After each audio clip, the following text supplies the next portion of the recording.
There are certain tools you need to master: voice of customer analysis, voice of business analysis, cost of poor quality, Kano model. All these tools will help you to better understand. Even the lean principles will help you to understand the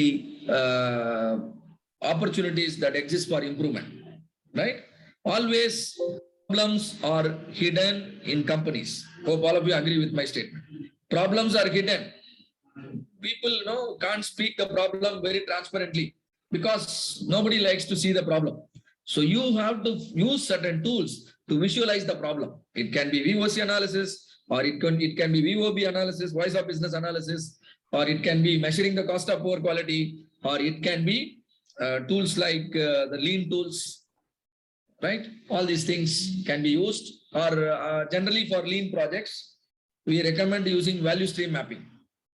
You create a value stream map, then you understand that lot of scope exists for improving the process at several stages.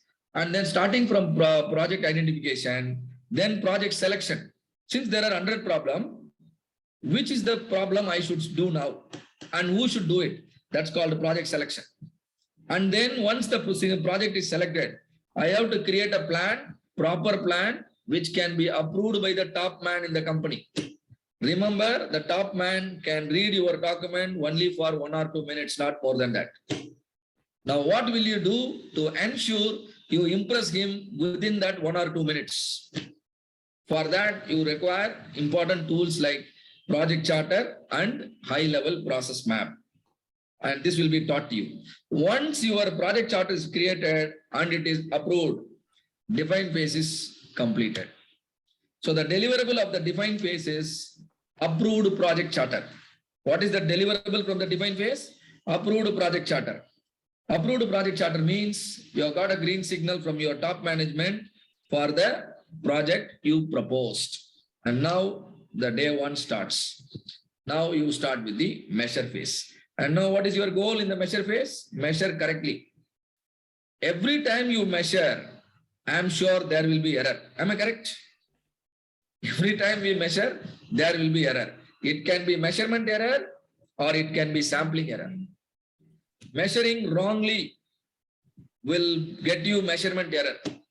Measuring from a wrong source or collecting data from a wrong source will get you sampling error. Ultimately, your data will become unworthy. Your data will become unworthy for analysis. You can't carry that data for the analyze phase. So you have to be very careful.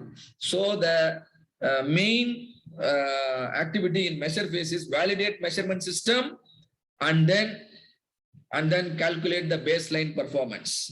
The deliverable expected from the measure phase is baseline performance. Now, moving on to the analyze phase. Now the deliverable is validated root cause. Deliverable is validated root cause. And moving on to the improve phase. Now, having defined the problem, having measured the problem, having analyzed the problem, generating solutions becomes easier. Am I correct? You have understood the problem, you understood the root cause also. You are really in a commanding position to generate solution. A simple discussion with your project team and stakeholder can help you generate 10 solutions for a single problem. But all 10 solutions cannot be implemented. Only one out of the 10 that best suits your organization will only be applied. That is step number 10 and 11. We select one solution and for optimization, implementation. And before implementation, I will do piloting. This is the improve phase. The main deliverable of the improve phase is solution selected for implementation. That is the deliverable. Now control phase.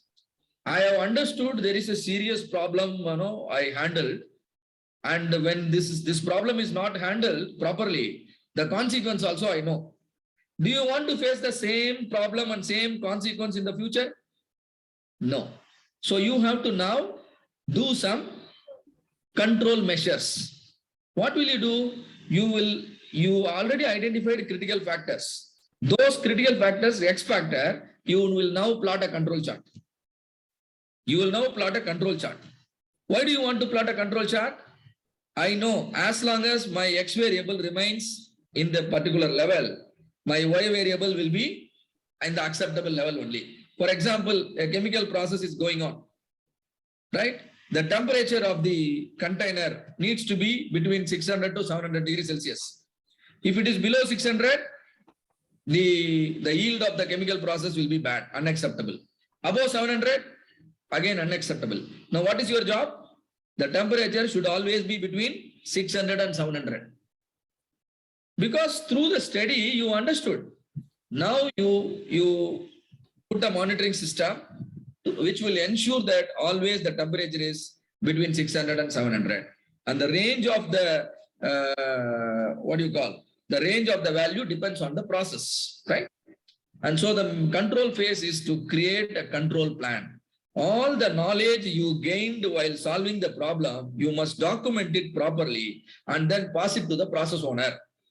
Simply following your guideline, they will see to that the same problem doesn't come again in the same process. Now, do you understand? You have solved the problem fully. You are not giving the factor a chance to come again. You are not giving. So the problem is solved forever.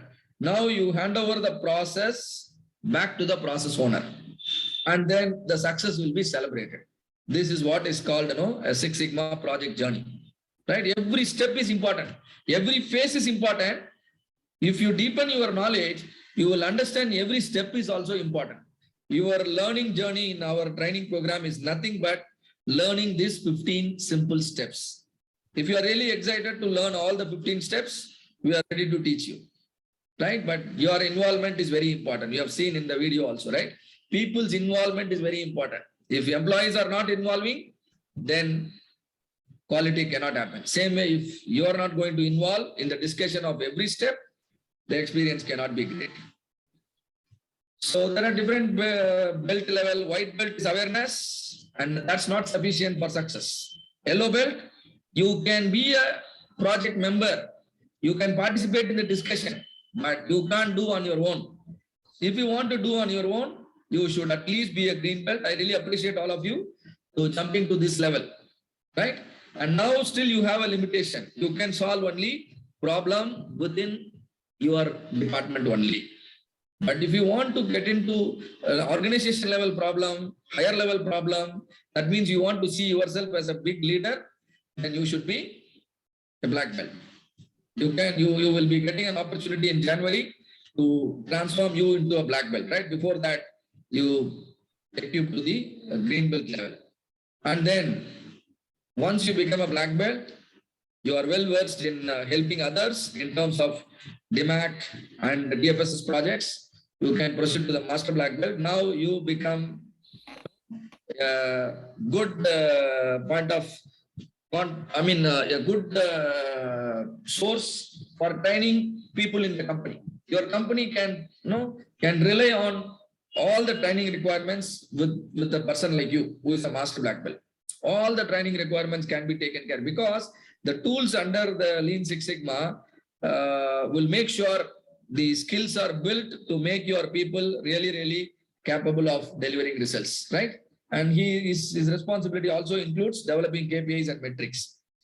And then leadership team will play the role of champions and sponsor. Who is the sponsor? The person who is approving the project. But who is a champion? The person who removes the roadblock, who provides the resources, he is called champion. It is actually the sponsor who will actually identify the project. It is the sponsor the sponsor means the top management. They will have certain priorities. So according to their priority only, project should be selected, and probably the black belt will execute or a green belt will execute, but master black belt will check whether the black belt problem is a problem of the sponsor or not. This is called goal alignment, right? Because he is the person who is investing in your project. So his goals are very important. So could you take it one level behind for the yellow belt and the white belt part? Yes. No, one level behind. Yeah, that one. Yeah, that one only. The full slide. Okay, white belt, yellow belt, and then green belt. So in yellow belt may be involved in data collection. Yellow belt will be involved in the brainstorming discussion, right? Likewise. Okay, sir. But then yellow belt should be always guided by a green belt. He is not expected to do work independently. Got it? Yes, sir. Thank you, sir. Yeah. So we now understood their roles